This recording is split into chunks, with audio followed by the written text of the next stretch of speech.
or no, yan. Equal lang naman siya sa force over area, di ba? Sabihin, kailangan lang natin yung force kasi nga, yung area, makukuha natin siya kasi given yung diameter, di ba? Ang area lang naman ng 4 circle, di ba? That's pi over 4 d squared. Okay, kasi diameter yung given.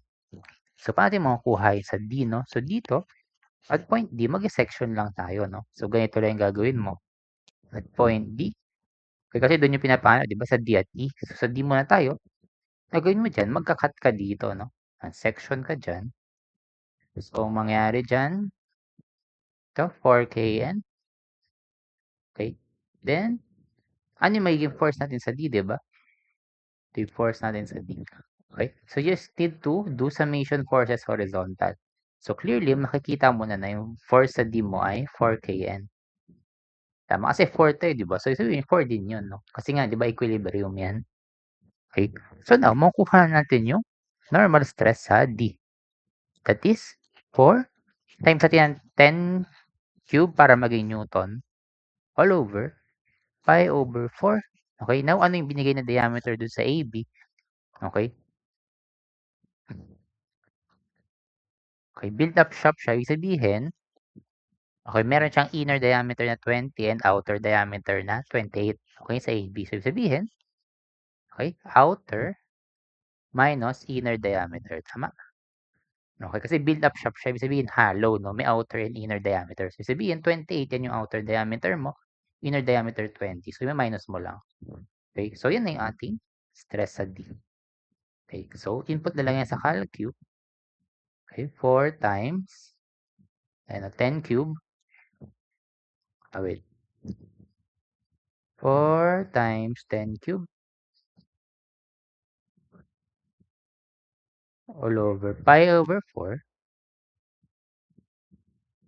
And 28 squared minus 20 squared. And 13.26 MPa. 13.26 MPa. Okay, take note, di ba, ang Newton, kasi ito kasi mm squared yan, di ba? Ang MPa, Newton per mm squared siya. Okay, so lagyan natin ng compression kasi nga, yung force natin sa D ay compressive, di ba? Yan. So, ganun lang siya, no? Pagkuha ng normal stress, no? Section lang para makuha mo yung force.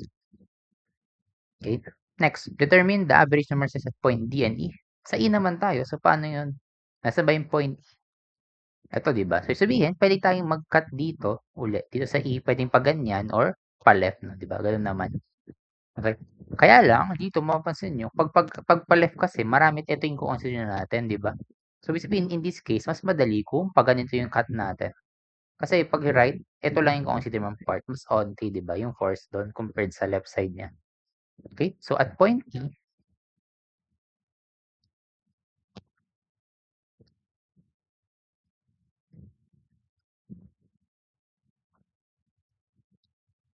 8kn, C.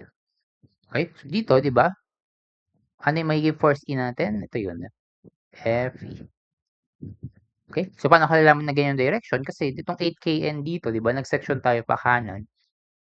To the right siya. So, sabihin, yung force mo sa E to the left yan, di ba? Kasi yung equilibrium, tama. Which is force horizontal. So, Fe mo ay 8kn. Okay? So, now, same thing. Stress natin sa E. That is 8 times 10 cube para maging Newton all over area nung sa segment BC. Sabi diyan, solid rod BC. Okay? The rod has diameter of 12 mm. No? So, sabihin, solid rod siya. So, ang ating area is pi over 4 times 12 squared.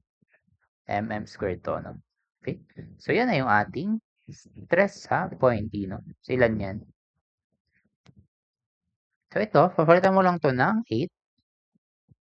Okay? Then, ito ay magiging 12. Yan. Then, tanggalin na natin itong minus. Ayan na yun. No? 70.74. Okay, 70.74 MPa. But in this case, tensile siya, no? Kasi nga, di ba, yung force natin sa E ay pa-away doon sa section natin, no? Okay? Okay, so ganun lang siya, no? Pag-solve ng average normal stress, no? Magsa-section ka lang dun sa point na hinahanap para makuha mo yung force at that specific point, then divide mo lang siya ng area na depende doon sa cross section. Then yun, makuha mo na yung stress niya. Okay? So now, may isa pa tayo dito problem pero yun, tuloy na lang natin siya sa susunod na video. Okay, so thank you for listening.